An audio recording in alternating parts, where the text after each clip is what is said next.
ನಾನು ಅವತ್ತು ಮನಸ್ಸು ಮಾಡಿದರೆ ಚನ್ನಪಟ್ಟಣ, ರಾಮನಗರ ಈ ಒಂದು ಕ್ಷೇತ್ರಗಳಲ್ಲಿ ಮಾಗಡಿನಲ್ಲಿ BJP ಪರವಾಗಿ ನಾನು ಕೆಲಸ ಮಾಡಿಸಿದರೆ ಮೈತ್ರಿ ಧರ್ಮವನ್ನು ನಾನು ಕಾಪಾಡಿದೆ. ಆವತ್ತೇ ಹೋಗ್ತಾ ಇದ್ರಿ. ಪಾಪ ಭಾಳ ದೊಡ್ಡದಾಗಿ ಏನು ಇವರು ಶ್ರಮ ಕೂಲಿಗೇನೋ ದುಡ್ಡು ಕೇಳ್ತಾರಂತೆ. ಈಗ ಕೂಲಿ ಕೊಡಿ ಅಂತ ಕೇಳ್ತಾರೆ. ಯಾವ ಕೂಲಿ ಕೆಲಸ ಮಾಡಿದಿರಿ, ಏನೇನು ಮಾಡಿದಿರಿ ಹೇಳ್ರಪ್ಪ ನೋಡಂತೆ. ಬನ್ನಿ ಚರ್ಚೆ ಮಾಡೋದಿದ್ರೆ ಸಾರ್ವಜನಿಕವಾಗಿ ಚರ್ಚೆ ಮಾಡಲಿಕ್ಕೆ ತಯಾರಾಗಿದ್ದೇನೆ. ನಾನು ಈ ಜಿಲ್ಲೆ ಕೊಟ್ಟಂಥ ಕೊಡುಗೆ ಏನು? ಕನಕಪುರದ ಮುಖ್ಯ ರಸ್ತೆ ಯಾವ ಒಂದು ಸಣ್ಣ ಗಲ್ಲಿ ಇತ್ತು ಅವತ್ತು ನಾನು 2006-7 ಯಡಿಯೂರಪ್ಪನವರು ನಾವು ಮುಖ್ಯಮಂತ್ರಿಯಾಗಿ ಉಪಮುಖ್ಯಮಂತ್ರಿಯಾಗಿ ನಾನು ಅಲ್ಲಿ ಏನೋ ಒಂದು ಕಾರ್ಯಕ್ರಮ ಮಾಡಿದೆ, ಗ್ರಾಮ ವಾಸ್ತವ್ಯ.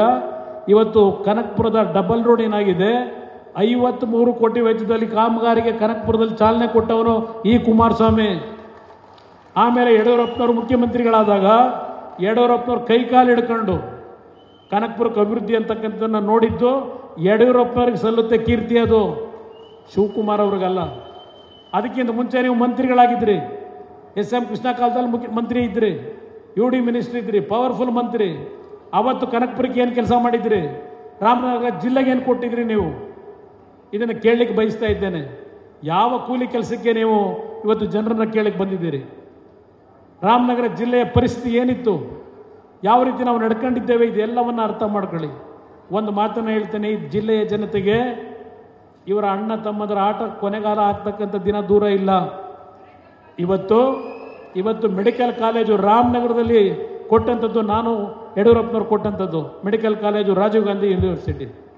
ಅದನ್ನು ತಗೊಂಡೋಗಿ ಅಲ್ಲಿಗೆ ಕನಕಪುರಕ್ಕೆ ತಗೊಂಡೋಗೋದಕ್ಕೆ ನನ್ನ ಅಭ್ಯಂತರ ಇಲ್ಲ.